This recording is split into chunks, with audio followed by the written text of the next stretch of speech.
आप सभी को राधे राधे, जय श्री कृष्णा। दोस्तों, काफ़ी समय से मैं कोई लीला कथा आप लोगों के साथ शेयर कर नहीं पाई क्योंकि मेरी तबीयत दरअसल बहुत ज़्यादा ख़राब थी। लेकिन ठाकुर जी के आशीर्वाद के कारण अब मैं काफ़ी अच्छा फील कर रही हूँ। तो उन्हीं की कृपा से उन्होंने मुझे इस योग्य बनाया कि मैं दोबारा से आप लोगों के साथ लीला कथा शेयर कर सकूं, जिसके माध्यम से आपका मार्गदर्शन हो सके। जो आज की लीला कथा है यह बहुत ही महत्वपूर्ण है और इससे काफ़ी अच्छा मार्गदर्शन आप लोगों का होने वाला है। आज की लीला कथा दिल्ली से नीतू जी ने हमारे साथ शेयर की है और इसमें बहुत ज़रूरी नियम जो ठाकुर जी की सेवा में ज़रूरी होता है कि जो हम ठाकुर जी को पोशाक धारण कराते हैं, वो पोशाक हमें दोबारा से अगर उन्हें धारण करानी है तो उसे धोकर ही धारण कराई जा सकती है। इस नियम के बारे में भी आपका मार्गदर्शन होने वाला है। तो दोस्तों, लीला कथा को अंत तक अवश्य सुनना। पसंद आए तो लाइक भी करना और ज़्यादा से ज़्यादा शेयर करना ताकि हर लड्डू गोपाल भक्त का मार्गदर्शन हो सके। दरअसल नीतू जी कहती है कि मैं पहले बाल गोपाल की सेवा नहीं करती थी। मेरी जेठानी जो है वो लड्डू गोपाल की सेवा करती थी। अब जब उन्होंने बाल गोपाल की सेवा करना प्रारंभ किया, तभी से मेरे जेठ जी का काम काफ़ी अच्छे चल गया। घर में खुशहाली आने लगी, किसी प्रकार की कोई कमी नहीं रही। यह देखते ही मेरे मन में भी यह भाव आया कि क्यों न मैं भी ठाकुर जी की सेवा करूं, ताकि ठाकुर जी प्रसन्न होकर मेरे घर में भी सुख और समृद्धि का वास करे। यही सोचकर नीतू जी कहती है मैं अपने बाल गोपाल को लेकर आई, अपने घर में लड्डू गोपाल जी को विराजित किया। और जो मैं लड्डू गोपाल जी को लेकर आई, नीतू जी कहती है मैं उनके लिए बहुत भारी भारी पोशाक लेकर आई। जैसे स्टार्टिंग में होता है, हम बच्चे के लिए बड़े सुंदर सुंदर वस्त्र लेकर आते हैं कि आज ये पहनाएंगे, कल वो पहनाएंगे, परसों वो पहनाएंगे। इस तरह से नीतू जी कहती है इसी भाव से मैं बाल गोपाल जी के लिए 10-15 पोशाक, कुछ हैवी पोशाक और कुछ हल्की पोशाक लेकर आई और लड्डू गोपाल की सेवा करना प्रारंभ कर दिया। अब नीतू जी कहती है मुझे ज़्यादा ज्ञान नहीं था। मैंने अपने जेठानी जी से सारे नियम जाने कि किस प्रकार से स्नान कराना है, भोग लगाना है, वस्त्र धारण कराने हैं और श्रृंगार करना है। उसी प्रकार से मैंने सुबह को लड्डू गोपाल को स्नान कराया और बड़े ही प्रेम के साथ उन्हें बहुत ही हैवी सी नई पोशाक धारण करा दी। उसके पश्चात दिन प्रतिदिन मैंने लड्डू गोपाल को अलग अलग पोशाक धारण कराई। इसी तरह से जब सारी पोशाक खत्म हो गई, उसके पश्चात से यह संभव नहीं था कि मैं दोबारा से इतनी सारी पोशाक लड्डू गोपाल के लिए लेकर आऊं। और इस बात का ज्ञान भी नीतू जी कहती है मुझे नहीं था कि बाल गोपाल को अगर एक पोशाक हम धारण कराते हैं, उसके पश्चात अगर दोबारा से हमें पोशाक धारण करानी है तो उन्हें धोकर, उन्हें साफ सुथरा करके ही हम ठाकुर जी को पोशाक धारण करा सकते हैं। अब नीतू जी कहती है कि मेरे मन में एक ख्याल आया, मैंने जो हैवी हैवी पोशाक थी वो अलग निकाल दी और जो ठाकुर जी की हल्की पोशाक थी वो अलग निकाल दी। अब प्रतिदिन मैं जो हल्की पोशाक थी, एक के बाद एक पोशाक ठाकुर जी को धारण कराने लगी, लेकिन कभी भी उन्हें धोकर साफ सुथरा करके नहीं धारण कराती थी। जैसे मैंने आज एक पोशाक धारण कराई, उसके पश्चात अगले दिन मैंने दूसरी पोशाक धारण करा दी और पहले दिन वाली पोशाक को उठाकर रख दिया। इसी प्रकार से मैं सेवा कर रही थी। सेवा करते करते काफ़ी समय हो गया। अब लड्डू गोपाल का ना तो मुझे कोई आभास हुआ, ना ही कोई मुझे अनुभूति हुई और न ही सपन में दर्शन दिए। अब मैं इस बात से परेशान थी कि क्या बाल गोपाल मेरी सेवा से प्रसन्न नहीं है, क्या मुझसे कोई भूल हो रही है। वह कहती है कि मैंने काफ़ी बार अपनी जेठानी को देखा था, वो भी एक पोशाक को कई बार लड्डू गोपाल को धारण कराती थी, तो मुझे इसमें कोई आपत्ति नहीं लग रही थी कि मुझसे कोई भूल हो रही है। अब नीतू जी कहती है लगातार 3-4 महीने तक मैंने ऐसे ही किया। मैंने जो हल्की पोशाक थी वो बाल गोपाल को धारण कराती गई और धारण कराने के बाद जो हैवी पोशाक थी वो अलग से उनकी रख दी थी। उनसे मैं पोशाक धारण नहीं कराती थी क्योंकि वो काफ़ी महंगी थी। और मेरे मन में यही विचार आया कि जब कोई फेस्टिवल आएगा, घर में कोई उत्सव होगा तभी मैं ये हैवी पोशाक ठाकुर जी को धारण कराऊंगी। इस भाव से उन्होंने वो पोशाक उठाकर रख दी थी। अब नीतू जी कहती है जैसे जैसे समय बीतने लगा उसी प्रकार से ठाकुर जी की एक पोशाक जो है वो हल्की सी एक जगह से उसकी जो सिलाई है वो हट गई। अब नीतू जी कहती है मैंने सोचा कि कुछ समय पहले ही मैं पोशाक लेकर आई हूँ और यह सिलाई पर से हट गई है। तो उन्होंने क्या किया कि सुई धागा लेकर उस पोशाक को सील दिया और सील करके फिर से ठाकुर जी को वही पोशाक धारण करा दी। यही सबसे बड़ी उनकी भूल हुई। काफ़ी भूल करने के बावजूद भी उन्हें कोई आभास नहीं हुआ। वह कहती है कि मैं समझ नहीं पाई कि पोशाक का फटना लड्डू गोपाल का एक संकेत था, लेकिन मैं यह समझ नहीं पाई क्योंकि मुझे अनुभूतियों के बारे में ज्ञान नहीं था। मैंने उन पोशाक को बारी बारी से जो भी फट जाती थी, सिलाई से हट जाती थी, उन्हें सीलकर दोबारा से लड्डू गोपाल को धारण करा देती। दोस्तों, नीतू जी कहती है मेरे घर में सुख समृद्धि का वास होने की बजाय मेरे घर में परेशानियां आने लगी। ऐसे हालात हो गए कुछ समय के बावजूद कि मेरे घर में जो काम मेरा हस्बैंड का व्यवसाय चल रहा था उसमें भी काफ़ी उतार चढ़ाव आने लगा। घर में भी काफ़ी बीमारियां आने लगी। मेरे बच्चे भी स्वस्थ नहीं रहते थे।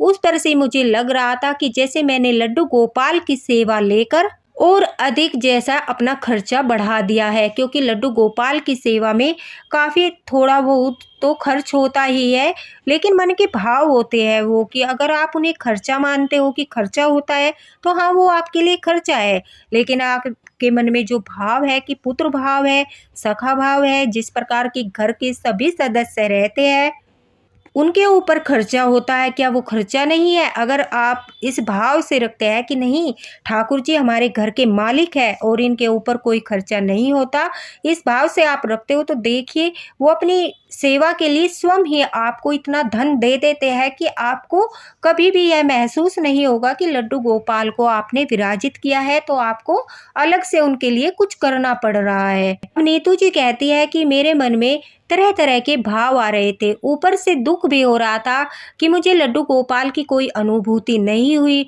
घर में काफ़ी सारी समस्याएं आ रही है, हालात इस तरह के हो गए। अब नीतू जी कहती है कि मैं कभी भी मेरा कोई वस्त्र फट जाता था तो उसे सील कर नहीं पहनती थी, मैं हमेशा उस वस्त्र को फेंक देती थी और अपने लिए नए कपड़े खरीद कर लाती थी, उन्हें ही मैं पहनती थी। लेकिन अब समय ऐसा आ गया था कि जो मैं कपड़े पहने थे वो भी मेरे फट चुके थे, तो मैंने उनमें सिलाई लगाकर उन्हें पहनना शुरू कर दिया क्योंकि हालात घर के काफ़ी ख़राब हो रहे थे। इस तरह के हालात थे कि अभी नए वस्त्र खरीदने के पैसे भी नहीं थे। लड्डू गोपाल को आए हमारे घर 6 महीने ही हुए थे कि हमारे घर में इतनी सारी कठिनाइयाँ आने लगी।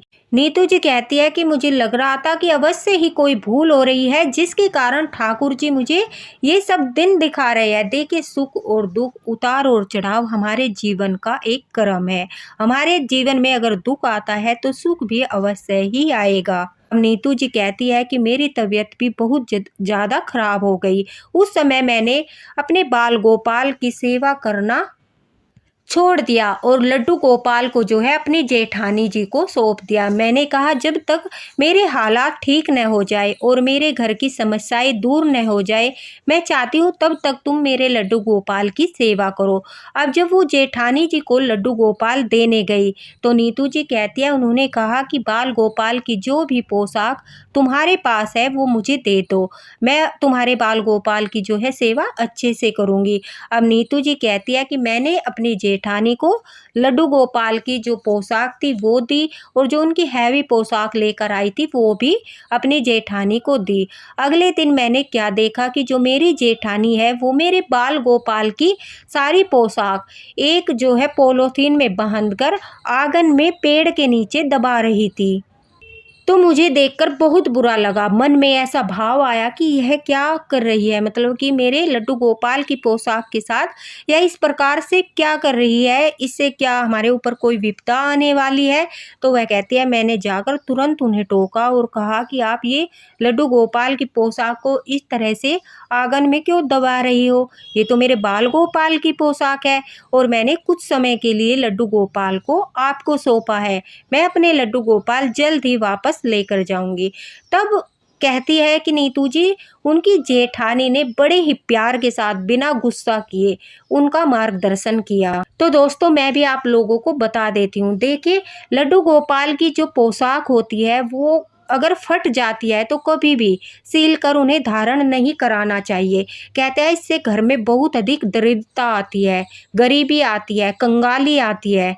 अगर लड्डू गोपाल की कोई पोशाक फट जाती है तो उसे आपको विसर्जित कर देना है, चलते हुए जल में प्रवाहित कर देना है, विसर्जित कर देना है, या फिर कहीं भूमि में थोड़ा सा गड्ढा खोदकर वहां पर दबा देना है। आप एक प्रकार से अगर लड्डू गोपाल की पोशाक बहुत अधिक पुरानी हो गई है, उसे भी धारण नहीं कराना है। लड्डू गोपाल की फटी पुरानी पोशाक को आप एक तकिए में भरकर अपने बच्चों के सर के नीचे भी रख सकते हो, क्योंकि कहते हैं कि अगर हम बाल गोपाल की फटी पुरानी पोशाक से तकिया बनाकर बच्चों को लगाते हैं तो हमारे बच्चों का जो मानसिक विकास है वो बहुत अच्छी प्रकार से होता है, क्योंकि वो ठाकुर जी का प्रसाद है और उसमें बहुत ज़्यादा सकारात्मक ऊर्जा होती है। दूसरा देखिए, जो हम लड्डू गोपाल को पोशाक धारण कराते हैं, एक बार धारण कराने के बाद उसे धोकर ही दोबारा धारण कराना चाहिए। अगर हाँ पोशाक ज़्यादा हैवी है, आप उसे नहीं धो सकते, तो उसके लिए आपको क्या करना है, आपको रात को वो पोशाक पहनाकर ठाकुर जी को नहीं सुलाना है। अगर आपने ठाकुर जी को, लड्डू गोपाल को पोशाक पहनाकर सुला दिया तो फिर आपका धोना अनिवार्य है। अगर आपने दिन में ठाकुर जी को हैवी पोशाक पहना दी जिस पर बहुत अधिक वर्क है, उसके पश्चात आपने रात को उनकी पोशाक चेंज कर दी, तो आप जब भी उस नई पोशाक को जो जिस पर बहुत ज़्यादा वर्क है दोबारा धारण कराओगे, उसमें क्या करना है, आपको तुलसी पत्ता डालकर जल में उस जल को उस पोशाक पर, पूरी पोशाक पर अच्छे से छिड़क देना है। वो थोड़ी गीली हो जाएगी, उसे सुखा दीजिए, ज़्यादा पानी में नहीं भिगोना है। कहते हैं तुलसी पत्ता जो है गंगा जल के समान होता है। आप गंगा जल छिड़क कर भी पोशाक को शुद्ध कर सकते हैं, लेकिन अगर आप गंगा जल नहीं है तो तुलसी पत्ता डालकर जल में उस जल को पोशाक पर छिड़क दीजिए, तब आप उस पोशाक को दोबारा से धारण करा सकते हो। लेकिन अगर आपने उसी पोशाक को पहनाकर लड्डू गोपाल को रात को विश्राम करा दिया, फिर आप अगले दिन स्नान कराकर उसी पोशाक को धारण नहीं करा सकते। जैसे कि हमारी ऊन की पोशाक हो जाती है, सर्दियों में ठंड का मौसम है, हम लड्डू गोपाल को ऊनी पोशाक पहनाते हैं, तो रोज रोज ऊनी पोशाक को धोकर सुखाना पॉसिबल नहीं होता।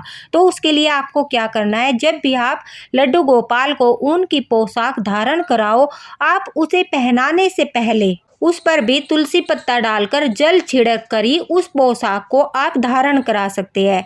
अगर आप पॉसिबल है, आपके पास ऐसी सुविधा है कि आप धोकर जल्दी से सुखाकर धारण करा सकते हो, उससे तो अच्छी बात कोई है ही नहीं। लेकिन याद रखिए, रात के समय वही पोशाक आपको बिल्कुल भी धारण नहीं करानी है। अगर एक बार भी रात के समय ठाकुर जी वो पोशाक पहनकर सो गए तो उसका धोना अत्यंत ही अनिवार्य हो जाता है। दूसरा, जब भी हम मार्केट से पोशाक खरीद कर लाते हैं, उसके पश्चात अगर पॉसिबल हो सके आपकी पोशाक कॉटन की है, ज़्यादा हैवी नहीं है, तो धोकर ही लड्डू गोपाल को पोशाक धारण करानी चाहिए। क्योंकि देखिए वहाँ पर बहुत सारा जो है सामान होता है, कई बार ऐसा होता है कि पोशाक नीचे भी गिर जाती है ज़मीन पर और उस पर पैर वगैरह भी आ जाते हैं, तो इसलिए धोकर ही पोशाक को धारण कराना चाहिए। एक सबसे ज़रूरी बात और बताती हूँ दोस्तों, अगर आपके घर में सूतक या पातक लगा हुआ है, यानी किसी बच्चे का जन्म हुआ है या फिर किसी की मृत्यु हुई है, उस समय पर जो ठाकुर जी को आप पोशाक धारण कराते हो, वो पोशाक आपको विसर्जित करनी है। भूलकर भी वो पोशाक लड्डू गोपाल को दोबारा से धारण नहीं करानी है। सूतक और पातक में लड्डू गोपाल को अगर आप मानसिक सेवा देते हो तो उस समय जो वो पोशाक धारण किए रहते हैं, उस पोशाक को जब आप उतारते हो तो उसे विसर्जित करवाना अत्यंत आवश्यक है। लेकिन अगर आप सूतक और पातक में भी लड्डू गोपाल की सेवा करते हो, उन्हें मंदिर से अलग बैठाकर उन्हें भोग लगाते हो, उन्हें स्नान कराते हो एक बच्चे का भाव रख के, जैसे कि बच्चे हैं घर में, वो भूखे नहीं रह सकते, हम उनका सारा कार्य करते हैं, उसी प्रकार से भाव रखकर आप लड्डू गोपाल की अगर सेवा करते हो तो उस समय के लिए आपको उनके लिए 2-3 पोशाक अलग से रख लेनी चाहिए। उस समय तक, जब तक आपके घर में शुद्धिकरण न हो जाए, तब तक वही 2-3 पोशाक धोकर रिपीट करके लड्डू गोपाल को धारण करानी चाहिए। और जिस दिन आपके घर में शुद्धिकरण हो जाता है, उस दिन वो सारी पोशाक आपको विसर्जित करा देनी है। उसके पश्चात वो पोशाक आपको लड्डू गोपाल को धारण नहीं करानी है। आपको नई पोशाक लड्डू गोपाल के लिए लाकर धारण करानी है, या फिर जो पोशाक आपके पास रखी है उन पोशाक पर गंगा जल छिड़क कर या तुलसी दल डालकर जल छिड़क कर उन्हें शुद्ध करके धोकर, जो उस समय लड्डू गोपाल को आपने धारण नहीं कराई, उन पोशाक को आप दोबारा से लड्डू गोपाल को धारण करा सकते हैं। लेकिन जो आपने उस कार्यकाल में मतलब पहनाई है लड्डू गोपाल को, सबके घर अलग अलग नियम होते हैं। किसी के दिन शुद्धिकरण 13 दिन में होता है, 18 दिन में होता है, 21 दिन में होता है। सबके घर में अलग अलग समय निर्धारित होता है शुद्धिकरण के लिए। जो उस समय में, उस कार्यकाल में जो पोशाक आप ठाकुर जी को धारण कराते हो, वो दोबारा से पोशाक आपको धारण नहीं करानी है। और जो ग्रहण लगता है, सूर्य ग्रहण होता है और चंद्र ग्रहण होता है, उस समय जो पोशाक ठाकुर जी पहने होते हैं, वो वाली पोशाक भी आपको विसर्जित करनी है। वो लड्डू गोपाल को दोबारा नहीं पहनानी है। और पोशाक को किस प्रकार से धोना चाहिए, पोशाक के पानी को कैसे गिराना चाहिए, इसका वीडियो मैं पहले ही अपलोड कर चुकी हूँ। आप वहां पर देखकर अच्छी तरह से समझ सकते हो कि किस प्रकार से ठाकुर जी की पोशाक को धोना चाहिए। आशा करती हूँ कि आपको समझ आ गया होगा कि हम ठाकुर जी की किन पोशाक को धोकर पहना सकते हैं और किन पोशाक को धोकर नहीं पहना सकते, तो उनके लिए हमें क्या करना चाहिए। यही बात आभूषणों पर आधारित है। देखिए, जो हम ठाकुर जी को आभूषण जो हम पवाते हैं, उन्हें जो पहनाते हैं, उन्हें ठाकुर जी को आभूषण, वो रात को उतार कर रख देने चाहिए। कोई भी ज्वेलरी ठाकुर जी को रात को पहनाकर नहीं सुलानी चाहिए, तभी हम 1-2 साल तक ठाकुर जी के आभूषण उन्हें धारण करा सकते हैं। जो रात की पोशाक होती है, उसे 2-3 दिन में एक बार अवश्य धोकर ठाकुर जी को पहनाना चाहिए, क्योंकि रात की पोशाक हमेशा अलग रखनी चाहिए। उसे 3-4 दिन में एक बार जरूर पानी से धोकर स्वच्छ करना चाहिए, उसके बाद ठाकुर जी को पहनाना चाहिए। अब ये सारी बातें जो है नीतू जी कहती है मैं नहीं जानती थी और इतनी बड़ी गलती कर रही थी कि ठाकुर जी को फटी हुई पोशाक भी मैं सील कर धारण करा रही थी। साथ ही साथ लड्डू गोपाल को मैं जो पोशाक पहना रही थी, जो हल्की पोशाक थी, उन्हें भी मैं धोकर नहीं धारण कराती थी। उन्हें बस इस प्रकार से ही रख देती थी और न ही उन्हें स्वच्छ करती थी। तो जिस प्रकार से स्नान का बहुत अधिक महत्व होता है, भोग का बहुत अधिक महत्व होता है, भजन कीर्तन और जप का बहुत अधिक महत्व होता है, उसी प्रकार से ठाकुर जी की पोशाक का भी बहुत अधिक महत्व होता है। पोशाक की सेवा भी बहुत महत्वपूर्ण होती है और उसमें भी सभी बातों को ध्यान रखते हुए हमें उनकी पोशाक के साथ सावधानी बरतनी चाहिए। ठाकुर जी को पोशाक को कभी भी इधर उधर नहीं फेंकना चाहिए। अगर ज़्यादा पुरानी हो गई हो, फट गई हो, तो उन्हें एकत्रित करके रख लेना चाहिए। दोस्तों, कभी भी लड्डू गोपाल को किसी दूसरे के लड्डू गोपाल के कपड़े नहीं पहनाना चाहिए। जैसे कि आपकी कोई सखी है, वो अपने लड्डू गोपाल को पोशाक पहनाती थी और वो आपको दे दे कि अब मैंने काफ़ी बार पोशाक धारण करा ली है, अब तुम अपने लड्डू गोपाल को यह पोशाक धारण करा लो। तो इस प्रकार से लड्डू गोपाल की पोशाक भी धारण नहीं करानी चाहिए। अगर आप लड्डू गोपाल लेकर आए हो तो आपके अंदर इतनी सामर्थ्य होनी चाहिए कि आप चाहे छोटी सी पोशाक घर में ही सील कर पहनाओ, अपने लड्डू गोपाल को नई पोशाक धारण कराओ। किसी के लड्डू गोपाल की पुरानी पोशाक लेकर भी धारण नहीं करानी चाहिए। वो एक तरह से कहते हैं कि जैसे मंदिर में बड़ी बड़ी मूर्ति होती है, काफ़ी हैवी पोशाक चढ़ाई जाती है, उन्हें धारण कराने के बाद काफ़ी सारे लोग जो है पुरानी पोशाक घर लाकर सोचते हैं कि अब हम घर मंदिर में इन पोशाक को धारण करा लेंगे धोकर। ऐसे भी नहीं कराना चाहिए।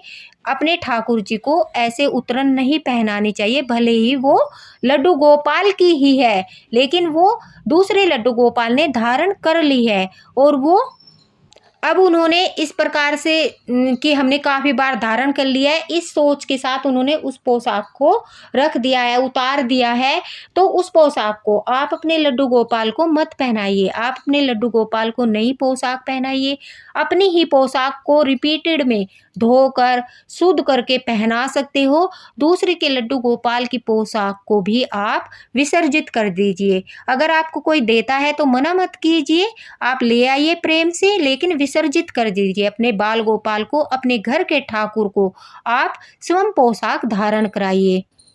अब इस तरह से जब नीतू जी को इन सब बातों का पता चला तो उन्होंने लड्डू गोपाल से माफ़ी मांगी और कहा कि शायद मेरे साथ ये सब बातें इसीलिए हुई कि मैंने ठाकुर जी को फटी पुरानी पोशाक दोबारा से सील कर पहनाई और लड्डू गोपाल को जो है बिना शुद्ध किए पोशाक धारण कराई।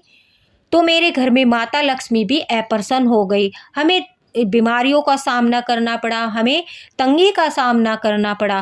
ठाकुर जी से माफ़ी मांगते हुए नीतू जी कहती है कि जब बाल गोपाल हमारे घर आते हैं और हमारे ऊपर कष्ट आते हैं तो वो हमारा मार्गदर्शन भी करते हैं। उसी प्रकार से जब नीतू जी का मार्गदर्शन हुआ तो वो अपने बाल गोपाल को प्रेम पूर्वक अपनी जेठानी जी के पास से लेकर गई और लड्डू गोपाल से माफ़ी मांगी। नियमों के अनुसार बड़ी सावधानी के साथ अब नीतू जी कहती है मैंने बाल गोपाल की सेवा करना शुरू कर दिया। हर एक छोटी छोटी बातों का ध्यान रखा।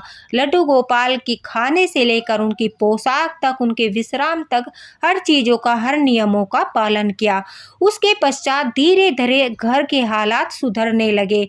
नीतू जी कहती है आज मेरे घर में लड्डू गोपाल को आए पूरे 2 वर्ष हो चुके हैं और इन 2 वर्षों में मेरे बाल गोपाल की बहुत अधिक कृपा हमारे ऊपर हुई। अब हमारे घर में किसी प्रकार की कोई समस्या नहीं है। समय समय पर लड्डू गोपाल हमारा मार्गदर्शन करते हैं और जो भी समस्या मेरे सामने आती है वो मार्गदर्शन भी करते हैं, चाहे वो वीडियो के माध्यम से करते हो या किसी व्यक्ति के माध्यम से करते हो। उनकी लीला अपरंपार है।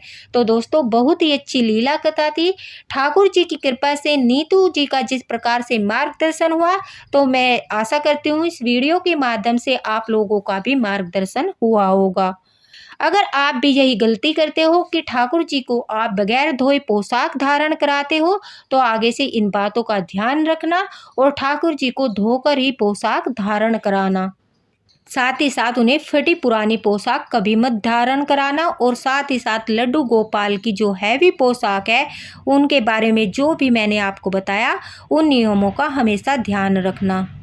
और जब भी आप लड्डू गोपाल को पोशाक धारण कराते हो, धोकर दोबारा से धारण कराते हो, उसमें इत्र लगाना अत्यंत ही आवश्यक है।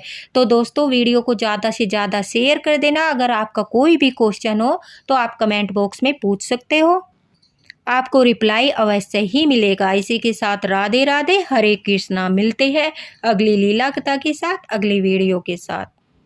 हरे कृष्णा, जय हरिवंश।